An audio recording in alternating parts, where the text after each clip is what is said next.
pag-usapan natin to. Mainit ngayon na pinag-uusapan sa loob ng social media itong mga pahayag, mga kababayan ko, pahayag ni Secretary Larry Gadon ng OPAPA. Biruin nyo mga kababayan ko, pinakakasuhan niya itong si Bukeke, aka Maharlika, mga kababayan ko na nasa US. Pag-usapan natin to gusto ko pong malaman nyo to.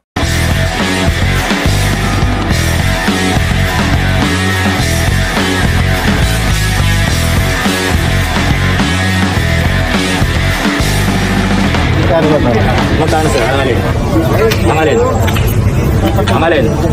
Walang binabayad sa amin dito. May piso. Wala. Dahil dito, pinakakasuhan yan na dahil sa paglalabas ng pekeng impormasyon sa publiko. Now, I will challenge PIDEA and I will challenge the government, ang gobyerno natin na tuluyan na itong kasuhan, mga kapatid. Kasi dito pa lang po mga kababayan, panoorin po ninyo ito mga kapatid bago tayo magsalita. Ito ay aking liham na pinadala at isinumite sa PIDEA. With due respect, I am urging PIDEA to file an action criminal case against those people who are using and presenting fake documents.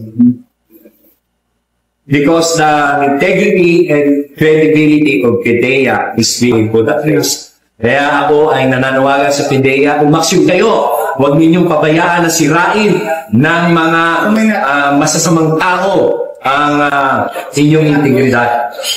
Maraming salamat. Thank you, sir. Sir, makaling matukoy na ng PIDEA kung nagkakalat ng papel na yan na vlogger dito sa Pilipinas o sa abroad. Paano siya makakasuhan kung sakaling nasa abroad siya? Ay, bahala na ngayon ng legal department nila. Wala ko tinukoy, sir. Hindi, totoo lang sinasabi ni Secretary Larry Gadon at tinatanong siya ni Jimmy Mendoza kanina no? Pinakakasuhan, this is Maharlika. Diretsahan. Mga kababayan ko. Diretsahan tayo. Pinakakasuhan yan si Maharlika, mga kapatid. Bakit ba pinakakasuhan yan si Maharlika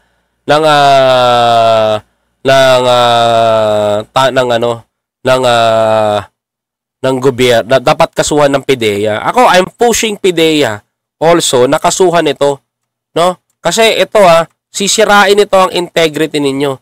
Kasi biruin nyo, hindi sapat to Hindi sapat tong sinasabi nyo na to, PIDEA. Ito, hindi po sapat to, promise. Kinumpirma ng Philippine Drug Enforcement Agency na peke ang kumalat na authority to operate at pre-operation report na may petsa na March 11, 2012 na nagsasangkot kay Pangulong Ferdinand Marcos Jr. sa iligal na droga. Alam nyo naman pala, PIDEA, bakit hindi nyo kasuhan itong si Maharlika? Anong meron? Sa inilabas sa pahayag ng PIDEA, sinabi ng mga ito na ang kumalat na dokumento ay walang control number na yan sinasabi ko, walang control number issue ng PIDEA National Operations Center. Nakatakip din anya ang item number sa may bahagi. Ayan, nakatakip yung item number ng noted by kaya't hindi ito ma-verify. Bakante rin umano ang item number 6 at number 8 sa bahagi ng coordination made by at received by. Kasi gumagawa sila ng fake news. At higit sa lahat, ang pangalan ng target individual ay wala sa listahan ng kanilang National Drug Information System o NDIS. Iginiit ng PIDEA na walang gaanong dokumento ang PIDEA. Kaugnay nito, pinag-aaralan na ng PIDEA na sampahan ng kaso ang vlogger na si Maharlika na siyang naglabas ng naturang dokumento. Yan ang dapat na marinig namin dito ngayon. Ngayon mga kababayan ko, yan ang gusto kong marinig, PIDEA. Diba? Dapat nyong sampahan talaga ng kaso si Maharlika. At least hindi sa akin ang galing yung salita, diba mga kababayan ko? Hindi lang pinag-aaralan dapat yan. Dapat talaga sampahan nyo na yan. Kasi wawasakin ng integrity nyo yan. Sisirain kayo nyan, mga kababayan ko. Di ba? Tama yung sinabi ng UNTV dito. Hindi kayo palalagpasin ng tao na yan. Dapat kayong gumawa ng hakbang, dapat kayo gumawa ng hakbang dito dahil winawasak ang integrity ninyo. Kayo rin ang mahihirapan sa huli dyan. Tama yung sinasabi ko, di ba? Tama yung sinasabi ni Secretary Larry Gadon. Dapat na itong kasuhan. Siguro naman may grounds naman siguro. Dahil mali na sinasabi sa government. Mga kababayan ko, dalawa lang naman choices niyan eh. Di ba? Dapat talagang kasuhan nyo yan kasi pag hindi nyo kinasuhan yan, aaraw-arawin kayo niyan. Gagamit-gamitin kayo niyan. Hindi kayo palalampasin ng tao na yan. Ganong katindi yan at ganong kagarapal mambalahura yan. Kaya kung kakasuhan nyo yan, please lang, do it now. Diba? Mga kapatid? Tapos sasabihin nyo, yung sinasabi ni Secretary Larry Gadon, paepal lang. That's so impossible. Alam mo, sabi ni Secretary Larry, panoorin nyo ha, mabuti. Panoorin nyo ha. Sabi ni Secretary Larry, I am urging PIDEA to file an action criminal case against those people who are using and presenting fake documents. Fake documents na meron na tayong malakas ang ebidensya natin, malakas ang laban natin na merong si Maharlika may hawak na fake documents at sinasakyan ito ng mga vlogger dito na mga pulpol sa Pilipinas. 'Di ba? Sabi ko nga sa inyo yung pre-order operation, walang serial number, walang idea, walang yung mga coordinates, wala, kulang-kulang, spelling, mali-mali. 'Di ba? Even the operation na tinakpan nila to tampered, makapagkalat lang ng fake news. 'Di ba? Tapos yung mga vlogger dito sa Pilipinas, mga kababayan ko na nagsipagsabay-sabay na mga naniwala doon sa mga sinasabi nun. 'Di ba? Yung mga tuliling na mga ganyan na tao, paniwalaan nyo lang. Tapos ngayon, mga kababayan ko, hindi lang dapat si Maharlika ang kasuhan ninyo. Kasuhan nyo rin yung mga vlogger na naglabas niyan. Nagkalat ng maling impormasyon. Di ba? Buti pa NBI, kinakasuhan yung mga vlogger na nagkakalat ng fake news eh. Di ba? Mga kababayan ko? Oh, di lang naman si Maharlika, pati si Badong Aratilis, kasuhan nyo rin. Di ba? Hindi lang basta libel cases yan, mga kababayan ko, tandaan nyo, presidente yan. Makakasuhan nyo ba ang presidente? Tandaan nyo, di makakasuhan ng presidente, may immunity yan.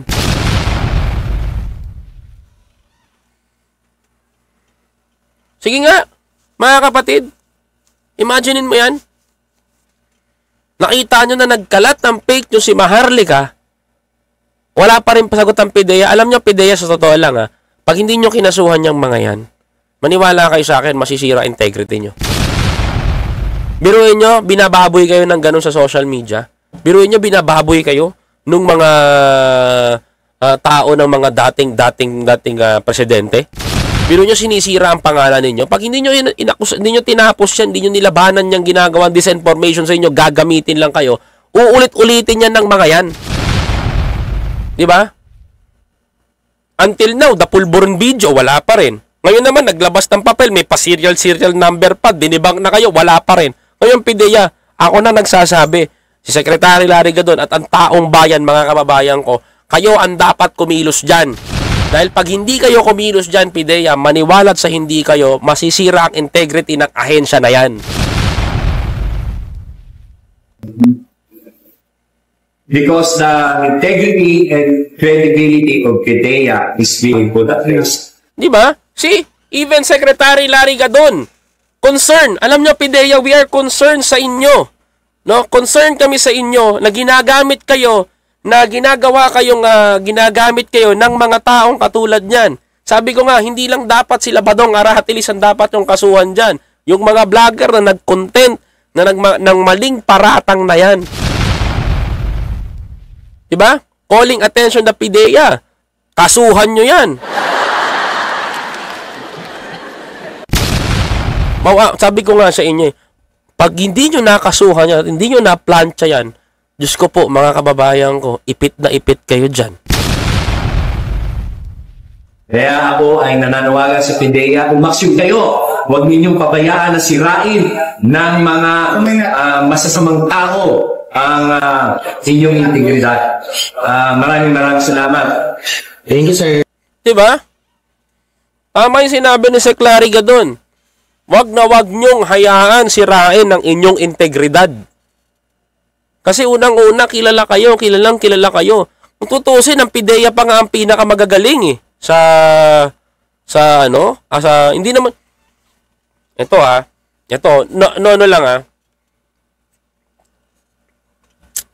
usapan lang Kung tutusin, ang PIDEA pa ang pinakamagaling during the Duterte administration. Kung tutusin, hindi naman ang Duterte administration ang magaling dun eh. Yung mga humuli eh. Yung PIDEA eh. Ang PIDEA pag humuli buhay sa kulungan ng bagsak, it's either rehab o kulungan ka. Pag si Duterte ang nakahuli sa'yo, nagpahuli sa'yo, wala, sementeryo ka. Hindi, totoo lang ako. Sa totoo lang, mga kababayan ko.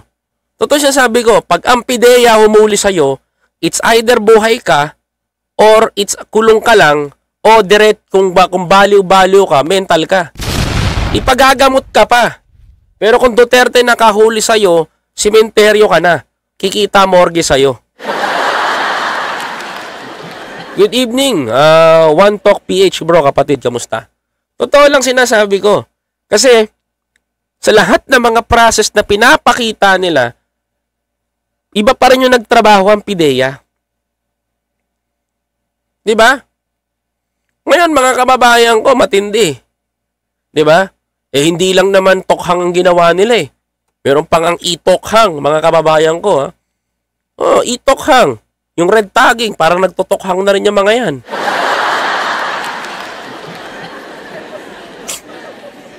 Diba? Mga kababayan ko? Imagine niyo yan. Mas maayos pa nga ang PIDEA eh. Ibigay natin sa PIDEA ang paglaban pagsugpo sa war on drugs.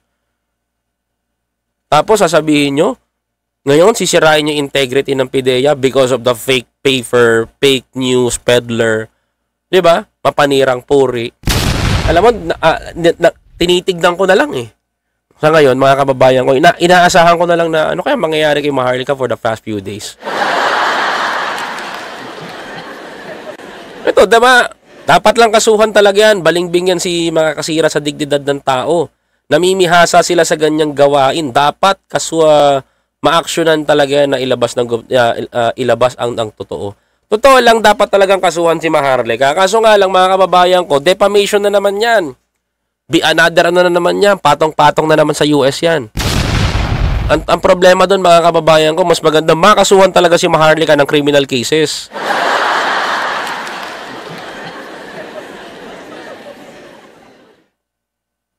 Ito sabi dito, Joel Cristobal, good evening biyahe ni Koy, si BT. Pinangangalandakan niya ang kaninang totoo daw yan. Tanga yung mga yun. Diba? Imagine niyo papangalandakan nyo, maniniwala ba kayo sa isang papel? Sabi ko nga sa inyo eh, kahit naman ako mga kababayan ko eh, sa isang papel, may pre-operation na nakalagay, kadali-daling gumawa. Ipaprint ko lang yan dyan, gumawa ako ng ganun, okay na. Tapos magsalita ako dito, magagangaw ako dito, okay na eh. Maniniwala kayo eh. Kasi naniniwala kayo sa akin. Pero kung titignan mo yung sistemang ginawa, walang control number, walang pre-operation sealed. Tapos yung naka-hide pa yung team leader na sinasabi niya sa pre-operation. Tapos halatang dinagdagan lang yung pangalan, yung column 6 kulang pa, tapos wrong spelling pa yung gumawa. Ano to, Bisaya? Sosoke? Ang galing mo, 'di ba? Sa papel, mga kababayan ko, kitang-kita mo kagad doon kung gaano kabobo yung nagsulat nyon. Ngayon, mga kababayan ko, ako, 199.99% mga kababayan ko, na fake news yung sinasabi ni Maharlika. Kasi kung gagawa ka ng free order mission, kukumplituhin mo yan lahat eh. You must be specific. Kung nyari, tumalino lang, nagbasa lang ng crosswind, soso. Di ba? O, eto, ganyan, may nalaman lang ganyan, may binasa lang, gumanong-ganon lang dito. Nagpaganon-ganon lang ng papel, naniwala naman yung mga tanga-tanga. Minsan kasi, ang kabubuhan kasi nilalagay sa tama. Di ba? Sosoke, di ba? Di ba pare? Si One Talk PH, di ba pare? Maniwala ka? Sosoke, ilalagay mo doon, mali pa spelling, magbe-pre-order operation ka? Anak ka ng titing, oo. Diba? Kaya dapat talaga, mga kababayan ko, ilang beses ko sasabihin sa inyo to. No? Tandaan nyo. Yan si Bukeke, wala nang sasabihin na maganda talaga yan. Lahat yung kasinungalingan. Kailangan ng panchicha niyan eh. Alam mo, magko-content lang yan para may makain yan sa US. At tayo naman, dinidebunk lang naman natin siya. Hindi naman natin siya inuupakan dito ng ano, so todo-todo, di ba? Bait-bait pa nga natin. Di ba mga kababayan ko? Kaya tandaan nyo itong sasabihin ko sa inyo. Yan tao na yan, mga kababayan ko. Lahat ng sasabihin yan, peke na. Alam nyo, yung hibang na lang ang naniniwala sa kanya sa pagkakataon na to. Can you imagine, mga kababayan ko? Can you imagine, Think of it, mga kababayan ko. Think of it. Number one. Number one, makinig kayo. Kailan niya sinabi lalabas yung Pulburon video? 2022, November 13. November 13 pa lang ng 2022, sinasabi niya na may pulburon. May pulburon. Hawak ko yung pulburon. Umanda na kayo. Hawak ko na yung pulburon. Diba? Ginaganon kayo. Tapos yung mga tanga naman, nagsipag-follow. Oh, yan, pulburon si Bongbong Marcos. Umiikot na yun. Sinasabi niya, umiikot na yung mga puwet na mga hitad dun sa Malacanang. Oh, ano kayo? Ano kayo ngayon? Diba? Ano kayo ngayon? Ganon ng ganon. Umiikot na yung mga puwet. Ako naman tahimik lang ako. May dadagdag ako sa storya na yan. Umiikot yung mga puwet nila. Tarantan-taranta, mga kababayan ko. Natataranta sila. Bakit natataranta tong mga to? Anong meron? Sabi ko gano'n. Ba't nga ito natataranta daw? Parang matataranta, relax lang naman sila. Tapos nag-iisip ako, sabi ko gano'n. Tumagal yung panahon, tumagal. Umabot na ng 2023. Umabot na ngayon hanggang 2024. Kutya.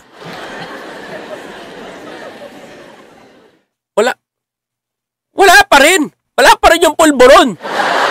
Ang sabi niya, mga kababayan ko, April 2, ilalabas niya na yung first example, first video ng pulburon.